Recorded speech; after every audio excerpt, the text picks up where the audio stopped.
नमस्कार, आप देख रहे हैं न्यूज 24। आपके साथ मैं हूं अखिलेश आनंद। राधे मां की मुश्किल बढ़ गई है। फ्लाइट में त्रिशूल रखने के मामले में बॉम्बे हाईकोर्ट ने भारत सरकार, महाराष्ट्र सरकार और चीफ सेक्रेटरी से 18 नवंबर तक जवाब दाखिल करने को कहा है। इसके अलावा राधे मां ने 11 लोगों के खिलाफ बोरीवली कोर्ट में क्रिमिनल याचिका दाखिल की है, जिसमें अर्शी खान, डॉली बिंद्रा और फागुनी ब्रह्मभट्ट के नाम भी हैं। राधे मां ने इन पर ब्लैकमेल कर 10 करोड़ रुपए की मांग करने का भी इल्जाम लगाया। तो 5 की पंचायत में आज हम बात करेंगे कि राधे मां को कौन और क्यों ब्लैकमेल कर रहा है। क्या राधे मां के लिए अलग से कानून है और राधे मां को देवी क्यों नहीं कहा जाए, हम इस पर बात करेंगे। लेकिन उससे पहले आपको एक रिपोर्ट दिखाते हैं। राधे मां की मुश्किल पड़ गई है। फ्लाइट के अंदर त्रिशूल लेकर जाने के मामले में बॉम्बे हाईकोर्ट ने भारत सरकार, महाराष्ट्र सरकार और चीफ सेक्रेटरी को नोटिस जारी किया है और 18 नवंबर तक जवाब दाखिल करने को कहा है। अदालत ने आज भारत सरकार को, महाराष्ट्र सरकार को और जितने भी इसमें पक्षकार हैं उन सबको, एयरपोर्ट है, CISF, इन सबको नोटिस इश्यू किया। 9 अगस्त 2015 के दिन राधे मां सहयोगियों के साथ पहले फ्लाइट से औरंगाबाद गई थीं और फिर वापस मुंबई आई थीं। उनके साथ फ्लाइट में भी त्रिशूल मौजूद था। पंडित रमेश जोशी ने भारत सरकार और महाराष्ट्र सरकार को लिखित शिकायत भेजकर कार्रवाई करने को कहा था, लेकिन कार्रवाई नहीं होने पर जनहित याचिका दाखिल की गई थी। हम कंटिन्यू शिकायत करते थे, गवर्नमेंट ऑफ इंडिया से किया, गवर्नमेंट ऑफ महाराष्ट्र से किया, उसके बावजूद भी किसी ने इसके खिलाफ कानून कार्रवाई नहीं की। तब जाके हमने अदालत का दरवाजा खटखटाया। पंडित रमेश जोशी ने CISF अधिकारियों के खिलाफ FIR दर्ज करने की मांग की थी और पूछा था कि CISF ने राधे मां को त्रिशूल ले जाने से रोका क्यों नहीं। रमेश जोशी ने राधे मां को देवी कहे जाने पर भी आपत्ति जताई है। उन्होंने कहा कि एक डांसर देवी कैसे हो सकती है। इस डांसर के खिलाफ धर्म युद्ध हम लड़ रहे हैं। सनातन हिंदू धर्म के नाम पे ये सुखविंदर कौर एक कलंक है। वहीं राधे मां ने अभिनेत्री डॉली बिंद्रा, वकील फाल्गुनी ब्रह्मभट्ट, मॉडल अर्शी खान, पंडित रमेश जोशी, दहेज का आरोप लगाने वाले पीड़ित निक्की गुप्ता, संजय भेड़िया, वकील अशोक राजपूत और RTI एक्टिविस्ट असद खान समेत कुल 11 लोगों के नाम क्रिमिनल याचिका दाखिल की है, जिसमें आरोप लगाया गया है कि उन्हें ब्लैकमेल किया जा रहा है और 10 करोड़ मांगे जा रहे हैं। हालांकि रमेश जोशी ने इन आरोपों का खंडन किया है। संकेत पाठक, मुंबई, न्यूज 24। तो आज जो तमाम सवाल खड़े हुए हैं उन पर हम बातचीत करेंगे और ऐसे में हमने आज 5 की पंचायत में बुलाया है कई खास मेहमानों को। हमारे साथ पंडित राजकुमार शास्त्री जी स्टूडियो में मौजूद हैं, HS रावत साहब हमारे साथ जुड़ चुके हैं, कृष्णा शर्मा जी हमारे साथ जुड़ चुकी हैं, रमेश जोशी जी हमारे साथ मुंबई से मौजूद हैं, उनके पास भी मैं आपको लिए चलूंगा।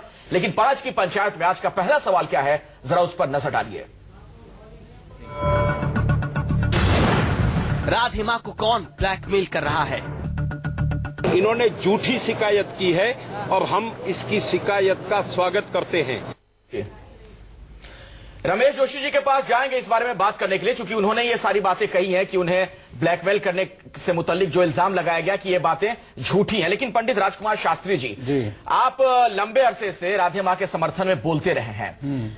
जो खुद को देवी कह रही हैं, उनका एक रूप अब ये भी सामने आ रहा है। अब वो कह रही कि मुझे ही ब्लैकमेल लोग कर रहे हैं। नहीं, देखिए, ये तो पहले से ही बड़ा स्पष्ट था और ये झूठे आरोप लगा करके उनको ब्लैकमेलिंग किया जाए। मैं तो शुरू से कह रहा हूं कि कहीं ना कहीं लेन देन का सारा चक्कर है। जी, ये आरोप अब क्यों लगा रही हैं वो? जब उन्हें लगा कि वो फंस रही हैं, चारों तरफ से उन्हें घेरा जा रहा है, तब उल्टा आरोप लगाने लगी वो। शुरू में तो ये बातें कह सकती थी कि मुझे ब्लैकमेल किया जा रहा है। नहीं, देखिए, ऐसा है, प्रारंभ में व्यक्ति सारे माहौल को जो है परख नहीं पाता है।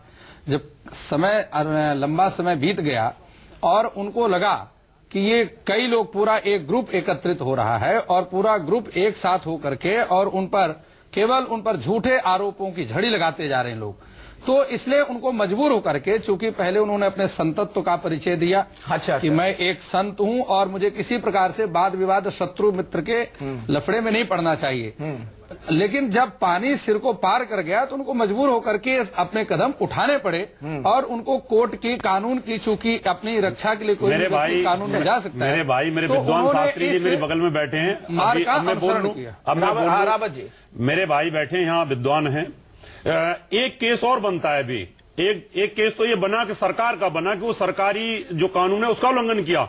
एक बनता है धार्मिक। आप देखिए, अभी आपने एक विजुअल दिखाया था यहाँ पर अखिलेश जी, त्रिशूल जो भगवान का प्रतीक है, शिव शंकर का प्रतीक है, उससे राधे माँ ऐसे बाल ठीक कर रही हैं।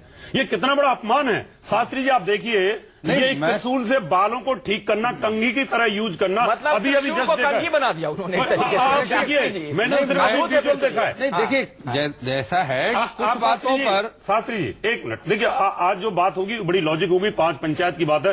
क्या त्रिशूल से भगवान शंकर का जो प्रतीक है, हथियार प्रतीक शस्त्र है, उससे बालों को इस तरह से खींचना, सही करना, क्या यह उचित है? नहीं देख, कुछ बातों पर मुझे आपत्ति है और मैंने पहले भी चैनल पर और कई चैनलों पर यह बात मैं कह चुका हूं कि उनकी कुछ बातें हैं जो मर्यादा के, एक संत के विरुद्ध हैं। मेरे संत की मतलब मर्यादा आपका भरोसा भी डिग रहा है राजकुमार शास्त्री जी, मुझे ऐसा भरोसा लग रहा है। नहीं दिख रहा है, भरोसा लेकिन नहीं है। जो ये सच है सबसे उसको आगे कहना अभी पड़ेगा। जैसे नवरात्र चालू है, देखिए, और आपको विद्वान बताऊं, आदमी है, जैसे नवरात्रों में उन्होंने तय किया कि देवी माँ की इनके ऊपर भक्ति है, इसमें कोई डाउट नहीं, ज्ञानी है, वेदों के प्रकांड विद्वान है, और इन्होंने जो फैसला लिया मैं उसका स्वागत करता हूँ, भूर भूर प्रशंसा करता हूँ कि नवरात्रों में कम से कम जो इनके जबान से पंडित राजकुमार शास्त्री जी ये बात मानने लगे हैं नवरात्र की शुरुआत के बाद कि देवी वही है जिनकी हम सभी लोग पूजा करते हैं, ना कि ये सुखविंदर कौर। नहीं, तो ये तो आरंभ से ही बात है कि भगवती जगदम्बा तो दुर्गा ही हैं, उनके अलावा और कोई शक्ति नहीं है, लेकिन वो उनकी उपासना करते हैं। उपासक तो और भी लोग हो सकते हैं, लेकिन देखिए, मैं अपना मत बड़ा स्पष्ट कर दूं। कुछ बातें हैं राधे जी की जो मुझे उन पर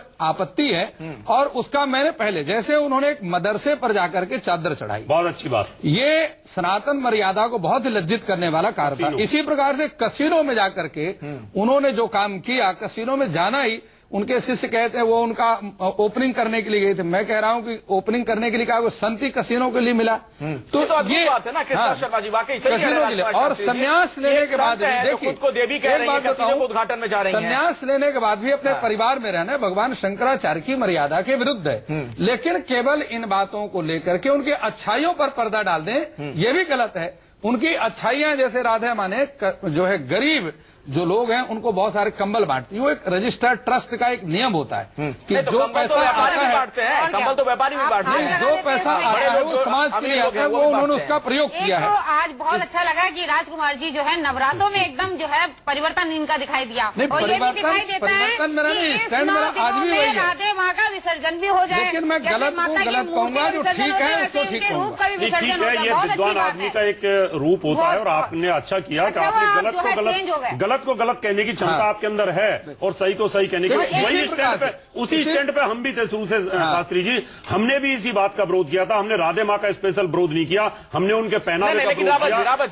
रावत जी, अब जब राधे माँ ये कह रही हैं कि मुझे ब्लैकमेल किया जा रहा है, मुझसे पैसे मांगे जा रहे हैं, उसका क्या मतलब? ये सब हताशा में होता है। जब आदमी जब फंस जाता है बुरी तरीके से, वो किसी भी संत की बात ले लीजिए, किसी बिजनेसमैन की बात ले लीजिए, सब में अखिलेश जी यही आता है। जब व्यक्ति चारों तरफ से घिर जाता है तो बोलते हैं कि मैं अबला हूं और मुझे फंसाया जा रहा है, जिससे लोगों की सहानुभूति मिल जाए।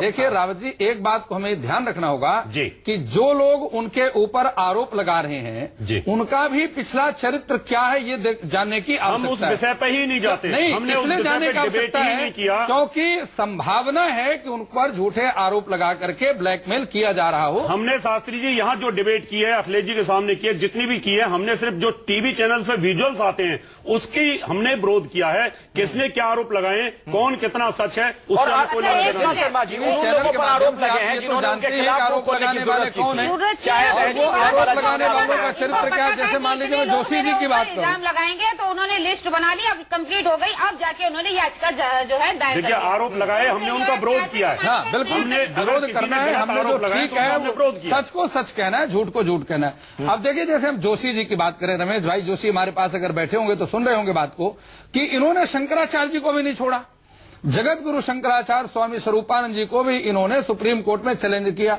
राधे मां की गिनती कहां आती है?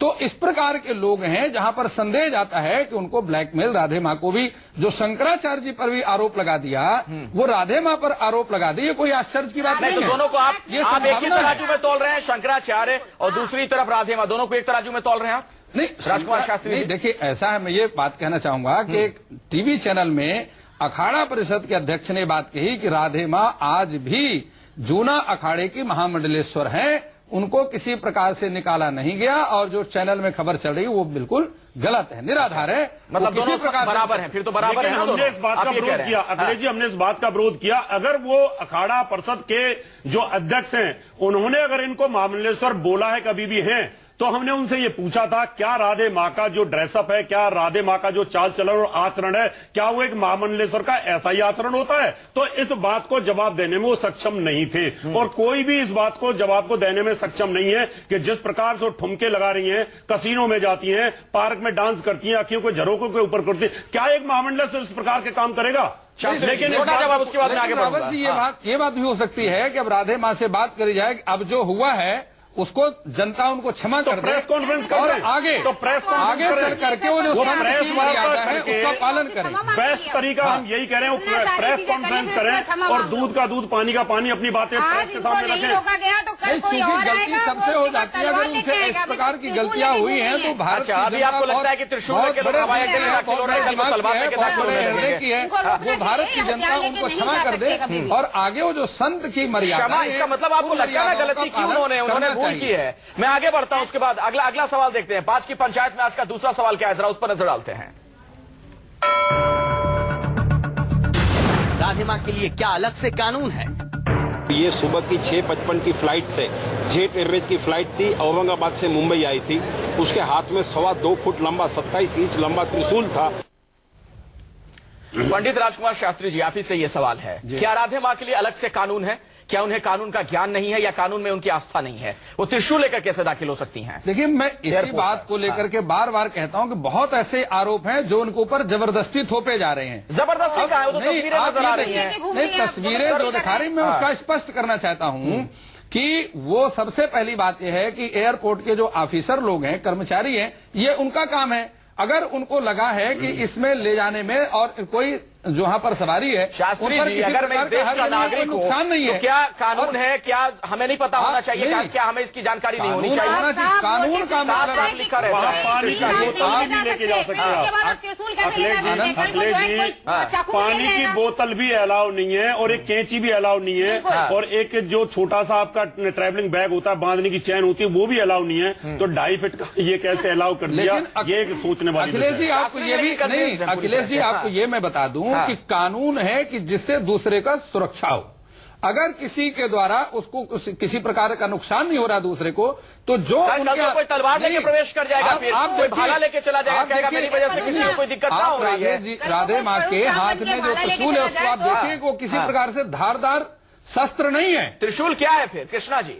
त्रिशूल क्या है? वैष्णव का त्रिशूल धारदार नहीं है, कैसे मैं मान लूं इस बात? हथियार कहलाता है। दूसरी बात जो है, हथियार की जहां तक मैंने बात की है, कल को कोई जो है हनुमान जी का गदा लेके चला जाए, कहते मैं हनुमान का अवतार हूँ, है ना, वो भी अपने लेके, इस तरीके से जो है ये सारी चीजें हथियार है। और उसके बाद वो अपने बालों को जो सजाती हैं, ये हमारे सनातन धर्म में हमारे देवी देवताओं का बहुत बड़ा अपराध है, और ये पाप है। इस पर एक्शन होना चाहिए। अगर आज हमने इनको नहीं रोका, कल कोई और इसमें रमेश जोशी को शायद बात करनी चाहिए। अब आप देखिए, कृष्णा बहन कह रही पुरुषों को तो कह रहे हैं कि हनुमान के अवतार हैं, बिल्कुल। और नहीं। वो राधे माँ को कह रही को दुर्गा का अवतार नहीं हो सकती है। नहीं, मैंने ये नहीं कहा कि अवतार हैं। मैंने कहा जब आप एक महिला को टारगेट करते हैं तो फिर मैं बोलता हूँ, तो फिर आप कहते हैं कि मैं उनका पक्ष ले रहा हूँ।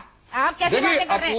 मैं देखिए, उनको कभी विष्णु भी धर्मोत्तर किसी भी पुराण एंगल से ये में मैं ये नहीं कहता कि आप राधे माँ की पूजा करें या राधे माँ दुर्गा का अवतार है, ऐसा नहीं है। लेकिन आप एक महिला को टारगेट ना करें। आप एक महिला को बना करके उसको टारगेट करते हैं, उस पर जितने आरोप एक बात सही है, एक बात का हनुमान जी कह दिए, शंकर जी का अवतार कह दिए। अखिलेश जी, मैं एक बात का अपने दोस्त को बहुत बहुत धन्यवाद देता हूं कि उन्होंने अभी आपके चैनल से ये कहा है कि मैं ये नहीं कहता कि राधे माँ की पूजा करें, नहीं तो बार बार आपके चैनल पे मुझे बोलते थे कि रावत जी आप शरण में चले जाओ और दीक्षा ले लो, मैं कम से कम उससे तो मुक्ति हमें मिल शास्त्री गई। जी, कहावत है, अखिलेश जी, कहावत है, अखिलेश जी, कहते हैं कि बदले बदले से सरकार नजर आते हैं। क्या वजह है, कुछ खास वजह? मैं कहीं भी बदला हुआ नहीं हूँ। नहीं, ये मैं मैं आपको आपके एक बात कहना चाहूंगा, आप लगातार मेरे ऊपर हमला करते थे। रावत जी, आप जाकर के एक बार शरण में चले जाओ, एक बार उनके दर्शन कर लो, तो आपकी नैया पार हो जाएगी। लेकिन आज ये बहुत अच्छी बात कही है कि मैं कभी ये नहीं कहता कि राधे माँ की पूजा करिए।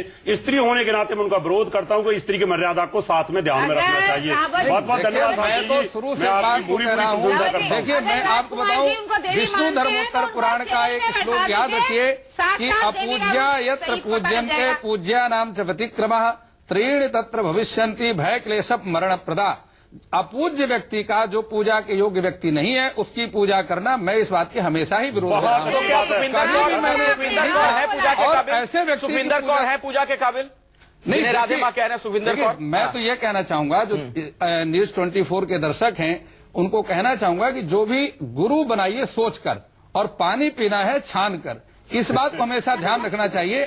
ऐसा नहीं कि आंख बंद करके आप गुरु बना लीजिए, जैसा मर्जी पानी मिले पी ले, उसको पी लीजिए। इसलिए शास्त्र में गुरु बनाने के लिए कुछ उसके नियम होते हैं। तो मतलब उन नियमों का पालन करना। गुरु को भी पालन करना चाहिए, पालन करना। देवी तो नहीं मानते ना राधे माँ को आप? देवी तो नहीं मानते, सीधा सा सवाल है। जवाब दीजिए। देवी तो मैं मान ही नहीं सकता, और राधे माँ ने एक बार भी नहीं मानने को आप कह रहे हैं। बहुत बहुत धन्यवाद। उन्होंने भी नहीं कहा कि मैं देवी, उन्होंने कहा कि रावत साहब चौकिया करवा दी। उन्होंने हमारी पिछली डिबेट्स में यही आया, आपने दिखाया था वो कि मेरी 9 चौकी करवाइए और आपका काम सफल होगा। 9 चौकियों के उन्होंने वेबसाइट के ऊपर भी दे रखा है, और उनका मैं स्वयं एक अवतार के रूप में हूं, जो मेरी चौकी करवाएगा उसका काम फलीभूत होगा। लेकिन उन्होंने बोला है, और बार बार उनके भक्त तो बोलते हैं कि ये देवी के अवतार हैं, इसलिए देवी तो नहीं है वो। और आपने सच बोला, शास्त्री जी, बड़ी प्रसन्नता होती है जब हिंदू धर्म मजबूत होता है, हिंदू धर्म की बात आप अच्छे से रखते हैं, तो हमें खुशी होती है। हमारा एक अपने धर्म में गलती ना हो और लोग गुमराह ना करें, अश्लीलता ना फैलाएं, वही हमारा उद्देश्य है। आगे बढ़ते हैं। शास्त्री जी, मैं आप ही के पास आऊंगा, लेकिन अगला सवाल क्या है 5 की पंचायत में, जरा उस पर नजर डालते हैं। देखिए तीसरा सवाल क्या है। राधे माँ को देवी क्यों ना कहा जाए? इस डांसर के खिलाफ धर्म युद्ध हम लड़ रहे हैं। सनातन हिंदू धर्म के नाम पे ये सुखविंदर कौर एक कलंक है। पंडित राजकुमार शास्त्री जी, आप ही से शुरुआत। रमेश जोशी जी की बातों से इत्तेफाक रखते हैं आप? उन्होंने कहा कि एक डांसर के खिलाफ हम धर्म युद्ध लड़ रहे हैं। देखिए, डांसर कहना तो उचित नहीं है। और देखिए, सबसे बड़ी बात यह है, गलत बात है, नृत्य का विरोध करते हैं। नृत्य तो भगवान शिव ने भी किया, नृत्य भगवान कृष्ण ने भी किया। थई थई थो थो तिगड़ तिगड़ थई थो तथई थो, ये श्रीमद् भागवत जी। लेकिन आंखियों के झरोके पे वो डांस नहीं करते थे ना सर? नहीं, हाँ, मैं इस बात को कहता हूं कि एक संत की मर्यादा होती है, और उनको जा करके कसीरों में डांस करना, ये सबसे भगवान की भक्ति में झूम करके और नृत्य करना, यह तो एक जायज है। लेकिन कसीरों में जाकर के जो उन्होंने किया, जो विजुअल मैंने टीवी चैनल पर देखा है, तो वो उसके मैं बिल्कुल विरुद्ध हूं, और उनको ऐसा नहीं करना चाहिए। एक संत की मर्यादा का पालन करना चाहिए। अभी तक जो भी हुआ है, मैं तो कहता हूं भारत की जनता उनको क्षमा कर दे। आगे वो जो है नहीं, लेकिन क्षमा वो मांगे तब ना, यही तो दिक्कत है। राजकुमार शास्त्री जी, आप तो कह रहे हैं उनके लिए कि भारत की जनता उनको क्षमा कर दे, लेकिन रावत जी क्यों ना सामने आए फिर राधे माँ ही, सुखविंदर कौर जो राधे माँ बनी, वो क्षमा मांगे सबसे? देखिए, पहली बात तो मैं बताना चाहता हूं कि अभी जैसे जोशी जी जिस तरह के शब्दों का इस्तेमाल कर रहे थे, मैं आपके चैनल पर इसका विरोध करता हूं। किसी भी स्त्री के लिए, चाहे वो कैसी भी स्त्री है, उसके खिलाफ हमें इस तरह के शब्दों का इस्तेमाल नहीं करना चाहिए। रही दूसरी बात, जिस प्रकार से उनके देवी के बारे में उनको माना जाए, देवी का मैं विरोध करता हूं। ठीक है, नृत्य वो कर सकती है, लेकिन नृत्य भी उनका सीक्रेट होना चाहिए, अपने रूम में होना चाहिए। अभ्यास करते हैं, हमारे भागवत कथाकार भी अभ्यास करते हैं, वो संगीत का अभ्यास करते हैं, जो भागवत कथा में लय लेके आता है, इसलिए वो कोई बुराई की बात नहीं है। लेकिन जहां अश्लीलता आती है, हम उसका विरोध करते हैं। ये ठुमके लगते हैं, आहा ही, इस तरह से जो अभद्रता आती है, वो कहीं ना कहीं हिंदू धर्म पर आघात पहुंचाती है। मैं उसका अखिलेश जी विरोध करता हूं। कृष्णा शर्मा जी, ऐसा तो नहीं है कि संत तो हैं खुद को, जैसा कि वो बताती हैं, वो तो खुद को देवी भी कहती हैं, आधुनिक है थोड़ा, ये भी तो हो सकता है। इस तरह से हम लोग शायद नहीं सोच पा रहे हैं। नहीं, आप आधुनिक रहिए, कोई बात नहीं, आप अपने घर के अंदर प्राइवेसी कुछ भी करिए, मगर जिस तरीके से आपने जो है फोटो, कृष्णा बहन, मैं आपकी इस बात का विरोध करूंगा, क्योंकि संत का जीवन कभी प्राइवेट अपना पर्सनल नहीं होता है। संत का जीवन सामाजिक होता है। वो भी महामंडलेश्वर बाहर दिखता है वही अंदर होता है। ऐसा नहीं कि अंदर जीवन कुछ और बाहर कुछ और हो। किसी की गोदी में बैठ जाती है, अगर है कि अंदर बैठकर कुछ और करता है, गोदी में जिस प्रकार से बैठती है, नहीं, बिल्कुल वो गलत है। जब हमारे शास्त्रों में ये लिखा है कि शास्त्रों में लिखा है कि एकांत में कभी भी किसी पिता और पुत्री को और भाई बहन को कभी नहीं बैठना चाहिए। रावत जी की बात बिल्कुल ठीक है। महाभारत का श्लोक है ये कि माता शस्त्रा द्वित्रा वा न विविक्तासने भवेत, बलवान इंद्रिय ग्रामो विद्वान सब कर सती। साधक को, बुद्धिमान व्यक्ति को अकेले में एक स्थान पर, एक आसन पर माता, बहन या बेटी के साथ भी नहीं बैठना कभी नहीं चाहिए। बैठना अच्छा, एक चीज क्योंकि बताइए। इंद्रियां इतनी बलवान है हाँ। जो बड़े से बड़े साधक को भी मार्ग से क्षणमात्र चलिए, राजकुमार विचलित कर शास्त्री देती जी, है। अगर न्यूज 24 इस वक्त देख रही हैं राधे माँ, तो आप उनको क्या सलाह देना चाहेंगे? यही सलाह देंगे आप उनको? मैं राधे माँ को ये सलाह देना चाहूंगा कि अभी तक जो भी हुआ है उसको भारत की जनता की सोच बहुत बड़ी है, वो आपको क्षमा कर दे। बहुत अच्छा और बात। आगे से आपको एक जो संत के, अगर आप मानती हैं कि मैं मतलब टीवी संत पे हूं, आकर क्षमा मांगे पहली चीज तो ये है ना, पहली शर्त आप ये रख रहे हैं। नहीं, शर्त भारत की जनता उनको अपने आप क्षमा मांगने नहीं, की अपने आप आवश्यकता नहीं, कैसे? वो अपने आप क्षमा कर देगी। जब वो खुद को देवी मान रही हैं, उनको क्षमा की आगे क्या से जो आवश्यकता है? संत की मर्यादाएं हैं उनका पालन उन्हें करना चाहिए, क्योंकि महाजना एन गतास धर्मः, महापुरुष जिस मार्ग का अनुसरण करते हैं, छोटे लोग समाज उसी मार्ग में चलता है। चलिए, आखिरी कमेंट रावत साहब आपसे लेना चाहूंगा छोटे में। जी। क्या वजह आपको नजर आती है कि राजकुमार शास्त्री जी अब बदल रहे हैं थोड़े से? नहीं, उसका कारण है कि ये विद्वान आदमी है और विद्वान आदमी को आभास होता है और ये हमेशा नवरात्रों में तपस्या करते हैं और तपस्या में लीन होते हैं। हो सकता है उनका नेटवर्क चेंज हो गया हो। देवी माँ, जो असली देवी माँ दुर्गा माँ ने बोला होगा, राजकुमार जी आप कहाँ किसके बारे में बात कर रहे हो, आप सही दिशा पे आ जाइए। और इसलिए नवरात्रों का प्रभाव है और पहले नवरात्रे से ही उनमें ये परिवर्तन हुआ, हृदय परिवर्तन हुआ और उनको सच्चाई दिखने लगी। और मैं चैनल से